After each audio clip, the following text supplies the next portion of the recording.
Hello and welcome to another Demon 212 PS Vita review. Today I'm going to be taking a look at Killzone Mercenary, which may come as a surprise because, well, there's actually a lot of people who might know that I absolutely hate the Killzone series. I don't think it's as bad as Halo, which I really hate, but as far as I'm concerned it is just kind of like Halo, only with black armor, yellow, ready eye, Hellgast guys. I've just never been able to get into the series, so whenever there's been a Killzone review, it's been my brother who's done it, because he likes the series, and I honestly wasn't expecting to do this review at all, because up until 2 weeks ago when the beta came out, I wasn't even expecting to get the game, because I thought, well, it'll be Killzone, I'll hate it, and I got the beta and I thought, actually, that's rather good, so I bought the game and I have not been disappointed. This is easily one of the best Vita games I think I've ever experienced, and considering I so didn't want it up until, as I said, 2-3 weeks ago, that really came as a big shock to me. At the start, you've simply got, obviously you can go on to new campaign. I've been playing it on this file, so I've got continue campaign. I'm sticking to early stuff as always, because I don't want to spoil anything or ruin anything for anyone. You can go on to the select contract section, which I'll do in a little bit. You can go on multiplayer, you can view your career data, you can go on to settings, which settings you've got quite a few things you can do. You can set your connection preferences, so you can have whether or not you always want to play it offline and you have to tell it to go online, or you always want to play it online. You can view your display preferences, audio, subtitles, things like that.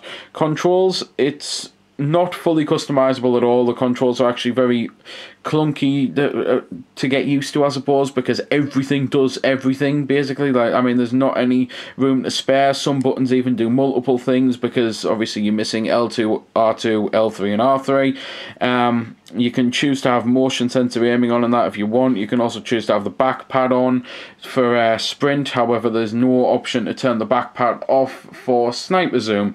You have to have it for that. You can at least turn it off for sprint and make circle your sprint and your crouch, which it is anyway, even if you leave the back pad on, I believe.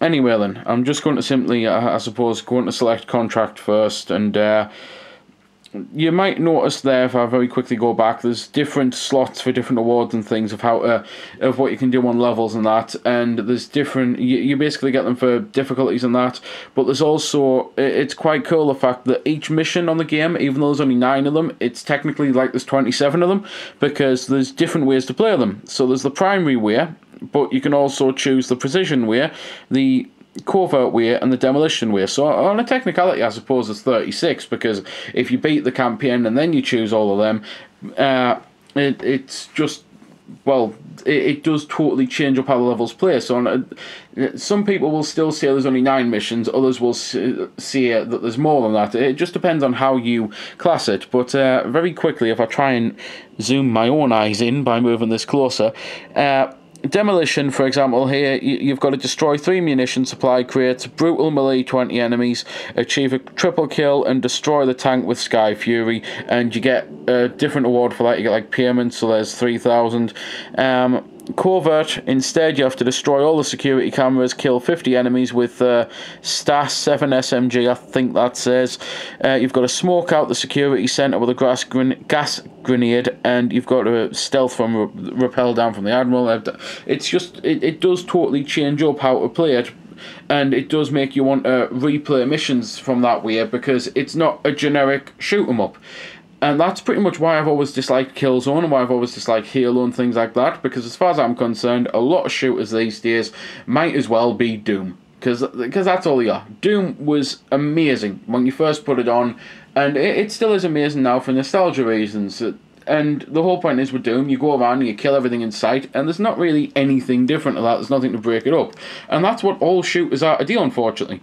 It really is a shame, because the FPS used to be one of my all-time favourite series, because like genres, because of the likes of Half-Life and Perfect Dark, and you know, anything that wasn't just a generic kill everything in sight. It was, you had to put some thought into it. There were some puzzles, there were some objectives. So this is, as far as I'm concerned, a complete breath of fresh air. It is easily, as far as I'm concerned, the way that shooters should be going about things, and I would love to see the PS4 Killzone, which my brother will be getting, so I will get a try at least. I'd love to see it do a similar thing, even if they do, like, have generic shooter campaign and something for everyone else campaign, you know? Even if they do it like that, where they make all of these optional objectives and things for you to do, because I would just absolutely love that. And to be fair, looking at the videos of it, it does actually look a hell of a lot more like a Far Cry game or a Crysis game than it does a Killzone game. So I must admit, after playing this one, I am kind of looking forward to the PS4 even more, because I was originally thinking I'd probably get Watch Dogs and Knack, and that would be about it for me. But now I'll get at least try my brother's copy of Killzone, and I might even buy it myself, you never know.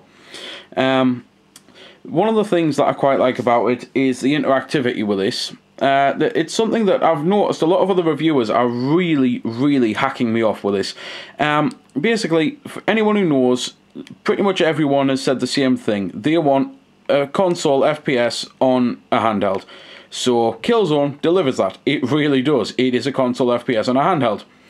Reviewers are slating it, saying that it feels too much like a console FPS, it doesn't feel like a Vita game, there's nothing special about it at all, and it just really does. The two-facedness of everything is really hacking me off with the whole game. As far as I'm concerned, it is a console quality FPS. It really does feel like it deserves to be on a console. Obviously, there's some limitations, what with it being a handheld. I mean, you only have a few multiplayer options. You only have a few people who can play online at one time. There's just, I mean, the control issues I've already mentioned, how different things do different things. Like, different buttons have multiple functions because of the fact that you don't have enough. But it still does maintain the fact that it is a Vita game. I mean, you've got the touchscreen and that, you've got the back pad, you've got motion aiming if you so must have it. You're seen as they're doing a melee kill. They're one of the cool new things about it. You can have like brutal melees and you can counter them as well online. So it came up there for me to slide up, then slide left and things like that. If I'm getting attacked on multiplayer, then it will actually give me the chance to slide up to counter. And it does feel like a console FPS, but with all of the nice little extras of a Vita game. As far as I'm concerned, this really is the game that Vita fans will have been waiting for, even if they didn't know it, like myself. Because I was hoping it would do well, obviously, because I mean, I pretty much hope anything does well now on the in terms of the Vita, because so little does do well, and the more things that do well, the better it'll get, and the more support it'll get, and basically it'll come a long way. My only problem I've honestly got with Killzone, and to be fair, I'll go into that in a second because I'm actually at one of these now, and I wanted to mention these so as I'm here. One of the coolest things about it is, you've already mentioned, is saying that you earn money. Well, money can actually be used to buy stuff. You're a mercenary, that's the whole point of the title. So you can go in and you can buy new secondary weapons, you can buy new I can't remember what they're called and I can't read them. Vanguard systems. You can buy yourself ammo if you need it. You can buy equipment like grenades and things. It's just really cool, the level of customization that you've got, and you can do all of this offline as well as online, so you're not hindered for playing the campaign first. You don't have to jump straight into the multiplayer if you don't want to, because you'll still be able to earn money on the campaign, and especially if you replay the levels and do all the different objectives to get the most amount of cash that you can from the game, then you can pretty much go into the online, at least with a setup that you feel comfortable with. You do actually get a radar, for those who are wondering, because I'm currently standing here trying to remember where the enemies are, and it's because I'm too used to the radar system. It's, for some reason, the game doesn't give you it right away, and then it does. It's odd to get used to at first, and it's even odder to go back to the very first mission to not have the radar anymore. So I was thinking I had to climb up there, and I forgot I'd get jumped again. Something I wouldn't have forgot had I been able to hear. But anyway, and I've pretty much mentioned the upgrade system now, and I can just walk around and shoot some things, I suppose, while I get to what I was saying earlier. I do have one problem with the game, and it's something that kind of terrifies me about it. Anyone who knows anything about games will know that your launch games and your year after games, they're pretty much limited, and then by the time you're 4 or 5 years into a lifespan of the system, then you're going to be seeing things that are just like jaw-dropping. I mean, honestly, if you look at Xbox launch games like Condemned, and then you look at Xbox much later games like Gears 3 or Forza 4 or something like that, you know, if you look at Resistance 1 on the PS3 and then you look at The Last of Us, then the difference is just staggering. It really is. You almost think, is this the same console? Is someone playing a trick on me? This looks a lot like a PS3 game because it's running on the same Killzone engine as Killzone 3 did. They've watered it down a bit, obviously, because the Vita isn't as powerful. However, that's pretty much apparent all the time you're playing it, because there are every now and then little drops. And I don't mean frame rate or anything, there was one there. Hopefully you'll have been able to catch that, if not rewind it.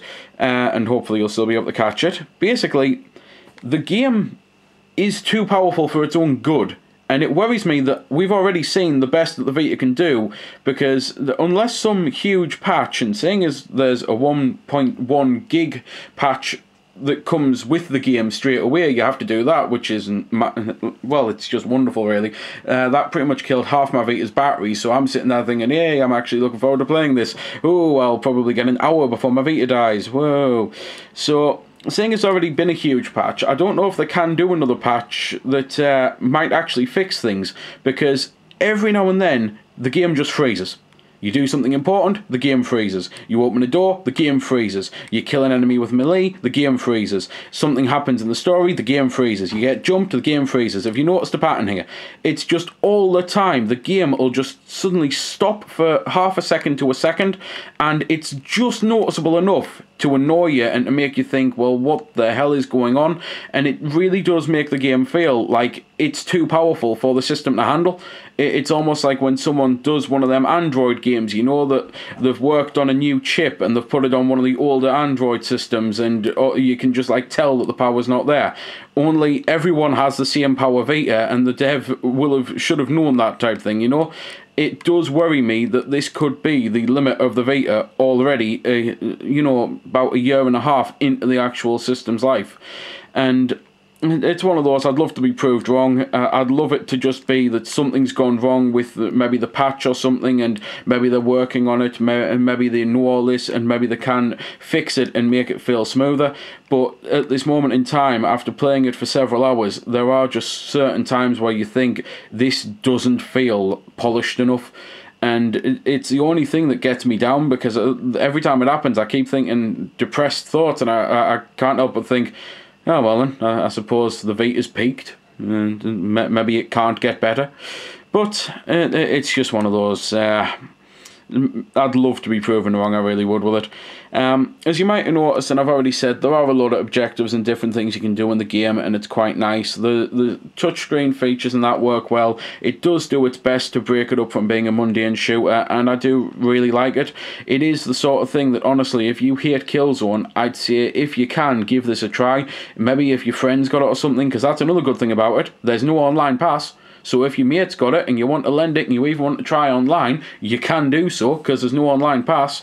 It does seem like Sony's finally learned, and it's just the sort of thing that it is such a shame that there are some places with this where it doesn't feel quite right, because everything about it has blown me expectations away. It really has. It is, as far as I'm concerned, one of the most perfect Vita games out there I don't really know the right word for it, in terms of scale, I suppose, and that, in terms of grandeur. It's just the polishing that needed a little bit better to turn it into that perfect game, really. It is only little things that hold it back. However, going back to, again, what I was saying about a lot of reviewers are slating it for being a console FPS on a handheld, even though that's what they wanted, and the two-facedness. It also does annoy me that I've seen about 7 reviews that absolutely gush over it, and then give it a mediocre to low score. The highest I've seen is an 8, and the guy pretty much wanked over it as much as I've done here. And again, I don't score my games or anything, as anyone knows, but believe me, it's the sort of thing that it really does annoy when a reviewer goes on and on about how great it is, and then the highest he gives it is an 8. It's just like, well, really, if that's an 8 to you, what the hell would you be like if you found a 10? It's the type of thing, would you actually show yourself masturbating if you found a game that was a 10 out of 10, if that's how much you've just gushed over in your thoughts, an 8? So, it is just things like that. A lot of the reviews have annoyed me with the game, and it's just one of those. It's pretty much the way the industry seems to be going these days, though. So all I can pretty much do is mention the multiplayer, because, I mean, the multiplayer works well, it's really good, and the community is good so far, but obviously not everyone's going to have access to the game, as I've got it before the release, so I've not really been able to find many people actually playing it, and therefore I don't want to sit in the menu for 2.5 hours only to finally find a game for the Vita to die. What I can see is there's a lot of people complaining it's limited, and it needs to be limited. At the end of the day, if you've got a 3G Vita and you're doing maybe 30-35 minute commutes to work every day on a train or something, do you honestly want to have 15 multiplayer modes and for your favourite to be the unpopular one? So you find yourself sitting there for 20-25 minutes on the train waiting to get a game, only to finally get the game, to then realise, well, hang on, I'm going to have to get off in a stop and then go to work. I think they've had to limit it for that reason. I think they've had to do just a few modes. Probably the best mode is the mode that you actually get to play on the Vita, and I can't remember its name at this moment in time, but it's basically, to describe it to anyone who hasn't played it, it also stops it from being really a generic shooter. Instead of just you go around killing everyone, you get like different waves, and it's things like you've got to get to certain points of the map, you've got to do certain things, and whichever team does well wins that wave. Then it goes on to the next one and the objective changes again, then it goes on to another one and it changes again, then it changes again to an all-out deathmatch, where if your team's been sucking at the objectives but they've been absolutely dominating by killing everyone, then that will turn the balance, because all of a sudden kills mean points. So it's just really cool that you can play an online game for about 20-30 minutes where every single time that it changes, it's something different. So every like 5-10 minutes, just the whole game up and changes, even though you're playing with the same people. I thought that was incredibly cool, and it is actually what made me want to buy the game, and I've not been disappointed. So that's pretty much all I can say about it. I mean, I've already mentioned that graphically I think the game is absolutely gorgeous. I really do. Musically it sounds well, but again, I can't let you listen to it because it's a handheld game. And gameplay-wise, I am absolutely blown away by it. I think it is just so good. It's just a shame that it does feel like it needed a little bit of polishing. And as I say, I would love to find out that that is an error with the developer or something, or with the way they've done the game. I'd love to find out that a patch can fix it. And I'd love to, in 3 years' time, be reviewing something like a God of War game where I say, this makes Killzone Mercenary look like crap. It runs so smooth. You know, I'd just love it if they really hadn't tapped the power out, but the way it feels at the moment, it sometimes does make me think, is this the peak already, 18 months into the lifespan? Well, 18 months into the European lifespan, I suppose. It's nearly 2 years into the lifespan of the console in the likes of Japan. So that's pretty much all I can say about it. Just to reiterate, then, if you are a Killzone fan, I'd love to think you'll absolutely adore this, but usually the way it works is, if a Killzone hater loves the game, then a Killzone fan probably hates it. So if you are a Killzone hater, then definitely give it a go, because I absolutely love it, and it's honestly the first time I've ever found a Killzone game incredibly fun. So there we go then. That's been the review. I hope you found it helpful. I don't score the games because that's based purely on opinion, so instead I'll leave you to make your own mind up. So thanks for watching, and if you've got any questions about the game that I didn't answer in the vid, or that hasn't been answered in the comments, then feel free to ask and I'll help if I can. Also, if you did find it helpful, don't forget to check out my channel, because there's plenty more like this up there, and don't forget to subscribe because there'll be plenty more to come as well. So until next time, this has been Demon212, signing off.